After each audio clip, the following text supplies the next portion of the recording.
Allez, il est temps de faire la liste des choses à faire aujourd'hui. Donc, premièrement, chercher ce que j'ai appelé des lunchbox, des boîtes, vous savez, celles qui font clic-clac, là, qu'on peut fermer sur les 4 côtés en verre, bien hermétique, étendre le linge.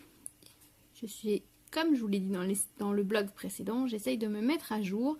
Je voudrais ranger mes foulards dans un tiroir et inverser ce qui est dans le tiroir, le mettre dans la panière où sont rangés les foulards pour y voir plus clair et changer la housse du canapé. Donc normalement, bientôt, le fond ne sera plus gris. Parce que je déteste ce drap rouge, je déteste cette couleur, j'aime pas du tout, je trouve ça triste. Alors je mets mes plaids en crochet pour les égayer, pour égayer la couleur. Mais ça c'est qu'on est arrivé au bout de la pile de drap rouge, voilà, quand il y a celui-ci. Voilà, et ben je vous reprends plus tard. Recoucou, donc je peux vous dire que le petit déjeuner de ce matin, il m'a bien tenu au corps parce que là il est 1h et je commence vaguement à avoir faim.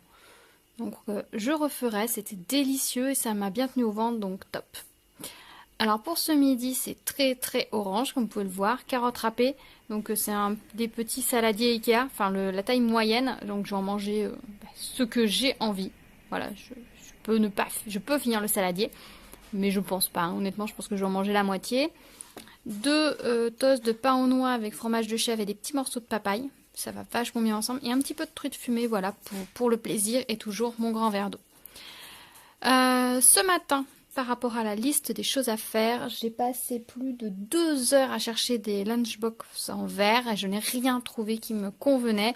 Donc j'ai fini sur le site Mon Bento, en un seul mot. Et j'ai commandé dessus des boîtes pour les gamelles de mon chéri. On en a une à la maison, format rectangulaire qui n'est pas suffisamment pratique pour tous les jours. Donc là, j'en ai pris des carrés qui sont plus grandes normalement, et une pour ma fille. Donc on devrait recevoir ça dans la semaine, je vous montrerai quand je les recevrai.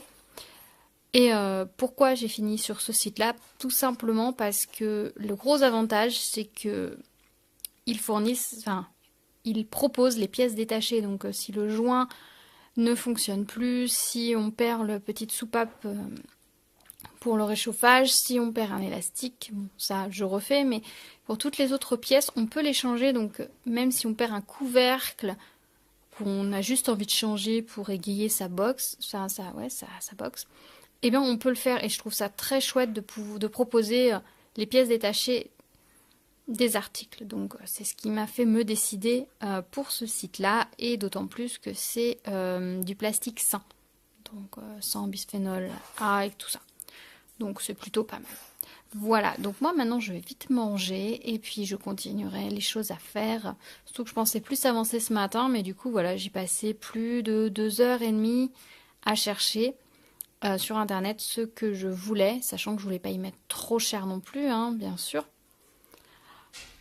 Pour moi les boîtes en verre, je sais que chez Ikea ils en ont à un prix on va dire raisonnable, je crois que c'est 6 ou 7 euros.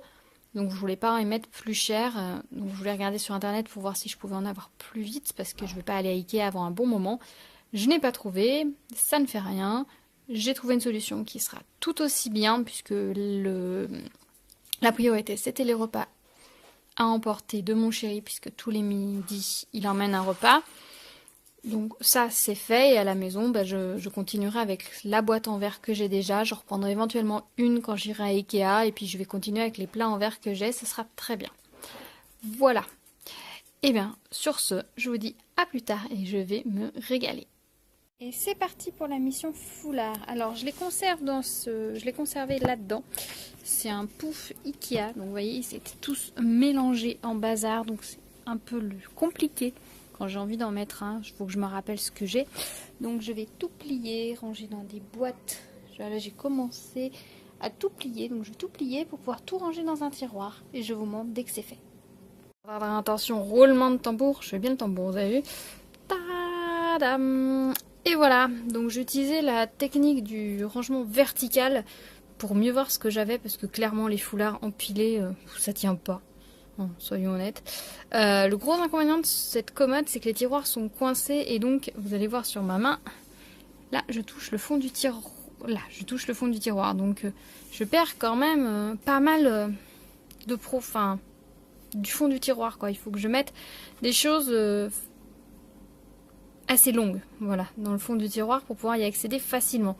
Du coup, j'ai mis tout ce qui est, moi j'appelle ça un pashmina, je sais pas comment vous appelez ça, que je les ai tous mis là. Donc vous voyez, je les ai en plein de couleurs, enfin, ça en est pas tous. Ça, c'en est pas tout à fait un, il est un peu moins large. Ça, c'est juste un grand carré en coton avec des pompons tout autour. Ça, c'est une sorte de pareo, mais que je porte un peu comme un chèche. Et ça, c'est deux espèces de voiles de coton. Voilà. Et puis ça, c'est une matière un peu chelou aussi. Mais voilà, ceux-là, je les ai vraiment dans toute une grande gamme de couleurs, sachant que j'ai encore un blanc, un noir et un bleu marine. Voilà. Mais bon, c'est vrai, quand on met des vêtements un petit peu colorés et à motifs, ben, l'uni, c'est quand même ce qui va le mieux avec. Donc, au fil des années, j'en ai accumulé une belle petite collection. Ici, dans cette petite boîte, une petite boîte à chaussures d'enfant, j'ai mis tout ce qui est très glissant. Alors, je ne sais pas si vous allez bien voir, voilà. C'est vraiment des matières satinées qui glissent, matière voile ou dentelle. Donc, et soie. Celui-là, il est en soie, il est super joli. Je les ai mis là parce que je me dis clairement c'est dans la petite boîte bien serrée qu'ils ont plus de chances de rester rangés. Celui-ci je le mets très souvent, celui-ci assez souvent, celui-là et celui-là je viens juste de les récupérer. Celui en soie je le mets assez au printemps et à l'automne, à cette saison pas trop. Celui en voile là je le mets plutôt au printemps. C'est pas trop la saison pour le moment. Donc voilà, je les ai glissés dans cette petite boîte. Donc on verra si ça permet que ça reste rangé. J'ai testé, c'est facile d'en sortir un et de le ranger. Par contre c'est plus facile de le ranger au niveau du bord de la boîte. À côté, ici nous avons les grands carrés. Clairement c'est le genre de foulard que je mets le plus et que je porte comme un chèche. Moi j'ai mon chèche rose et noir. Voilà, ça fait peut-être un petit peu, ça c'est un peu les carrés, un peu mamie on va dire. Voilà, comme ça, j'aime beaucoup ce côté, je sais pas, vintage, je sais pas comment dire. Voilà, donc j'en ai une petite collection. Là, ceux-là, ils ont des petites brillants.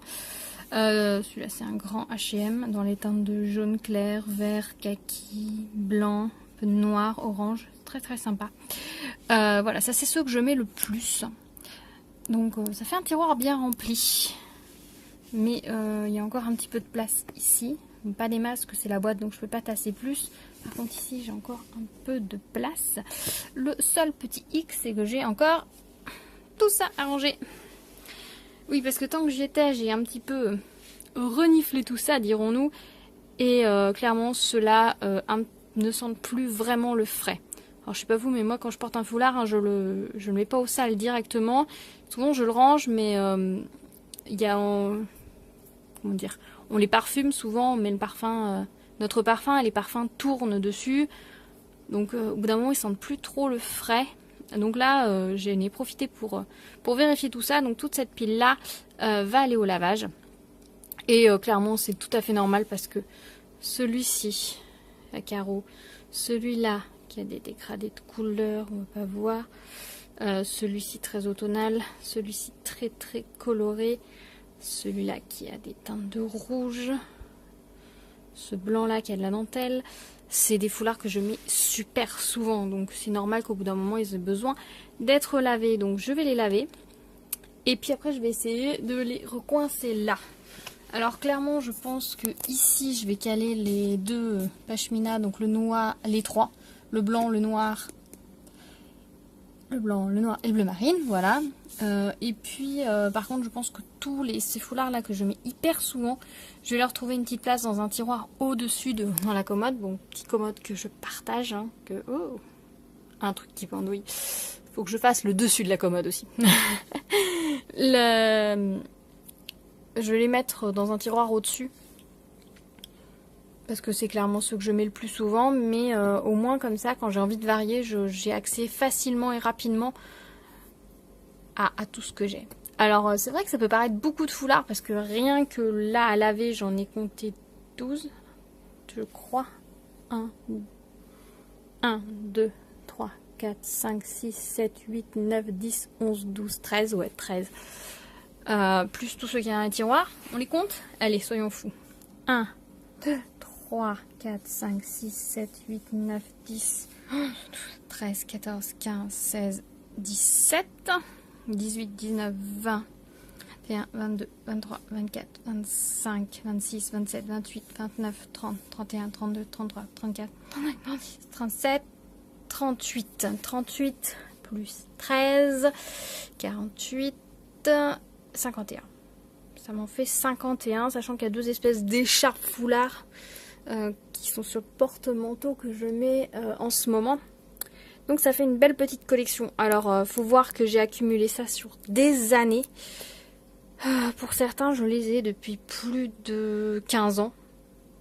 Donc, bon, ça va, hein, 50 foulards en 15 ans, ça fait pas non plus un nombre incalculable de foulards accumulés chaque année. Sachant que les foulards, j'en achète très peu en magasin. C'est souvent des choses que je trouve dans les Emmaüs ou sur les vides-greniers. Parce que j'aime bien les choses un petit peu particulières, donc je trouve pas forcément dans les magasins. Et je trouve que c'est vendu super cher en magasin. Tout ce qui est pashmina, il y en a que j'avais acheté par exemple pendant des soldes, ou pendant des opérations, 2 pour le prix d'un, choses comme ça. Tout cela, là, foulard de grand-mère, ça vient clairement d'Emmaüs. Ces foulards-là, ces 3-là aussi, je crois. Non, peut-être pas celui-là. Et celui-là non plus. Je sais plus où je les ai achetés, ceux-là. Ça fait tellement longtemps que je les ai. Après, il y en a que j'ai récupéré aussi. Dernièrement, j'ai récupéré, on m'a donné notamment ces 3-là. Celui-ci. Celui-ci. C'était à mes cousines. Ça, c'est un fait maison. Donc voilà, il y a un petit peu de choses récupérées à droite, à gauche. Et donc voilà, ça explique que j'en ai beaucoup et sachant que c'est vraiment un accessoire que j'adore et j'aime avoir du choix. Voilà. Est-ce que vous aussi vous avez beaucoup de foulards? Est-ce que vous aimez ça comme accessoire ou alors pas du tout? Et si vous en avez, dites-moi comment vous les rangez pour voir ce que vous avez et si ça vous arrive d'en oublier au fond d'un tiroir, d'un placard ou je ne sais quoi. Donc voilà, dites-moi tout ça dans les commentaires, ça me plairait beaucoup d'en discuter avec vous. Repas du soir en amoureux avec un petit peu de salade, tarte de légumes du soleil on dirait, je sais, c'est pas du tout de saison mais ça faisait envie, courgettes, tomates avec un petit peu de moutarde à l'ancienne, d'huile de coco et pas d'huile de coco, de crème de coco et j'oubliais des oignons. Voilà, donc je pense qu'on va se régaler. Et bonsoir. Alors comme vous pouvez le constater, j'ai changé la housse de mon clic-clac. Donc il faudra que je couse des élastiques sur le côté pour bien la tendre derrière, mais c'est un simple drap housse qui me permet de changer la décoration de mon clic-clac dans mon salon quand j'en ai envie, très souvent, et je trouve ça vachement agréable. Alors là, je vous présente la cape de super-héros la plus facile du monde à faire et la plus rapide. Demain, c'est carnaval à l'école et ma fille a décidé de se déguiser en Batman parce qu'elle avait eu ce petite chose là à McDo il y a quelques mois et du coup elle a décidé de se déguiser en Batman, donc il lui fallait une cape. Alors voilà, je lui en ai fait une. Alors vous n'allez pas très bien voir parce que c'est du noir et c'est chiant à apprendre. Je suis partie d'un t-shirt tout bête Decathlon, je dirais une taille S ou M. J'ai simplement, au niveau là des épaules, je suis partie droite jusqu'en bas avec, on va rien voir du tout, avec ma surjeteuse des deux côtés. Et ensuite j'ai fait juste un petit biais, enfin je suis partie juste un petit peu en biais pour casser l'angle. Et voilà, et devant j'ai ouvert jusqu'au niveau du col et du coup elle n'a plus qu'à passer sa tête. Le col va à la fois empêcher la cape de s'ouvrir complètement et je trouve ça plus sécuritaire que de mettre des liens, plus pratiques aussi parce que bon, dans le programme du carnaval de l'école il y a quand même un bal, donc je pense qu'ils vont bouger, se dépenser, bien s'amuser, donc il faut que ce soit un petit peu solide. Donc voilà, une cape de Batman et pour le reste de la tenue on a fait super simple. Un petit haut en polaire noir qu'elle avait déjà, un legging noir, des chaussettes noires et des baskets noires. Simple mais efficace. Voilà. C'est ça d'avoir une fille et qui veut se déguiser en super-héros. Et sinon, pour en revenir à mes objectifs du jour, où est-ce que j'en suis? Alors, la lunchbox, ben, c'est fait. Étendre le linge, c'est fait aussi. Bon, je vous montre pas, hein. J'ai étendu un drap housse, une housse de couette, des serviettes, des thés d'oreiller et des serviettes de table. Très passionnant. Le tiroir des foulards, on peut mettre un S, c'est fait aussi. Et j'ai changé la housse du canapé, vous avez pu le voir. Et voilà, une journée bien remplie. Et ben, je vais vous dire à demain. Et je vous souhaite une bonne nuit, une bonne journée, selon le moment où vous allez regarder cette vidéo. N'hésitez pas à me laisser des commentaires, je serai ravie de discuter avec vous. Et je vous retrouve très bientôt. Bye!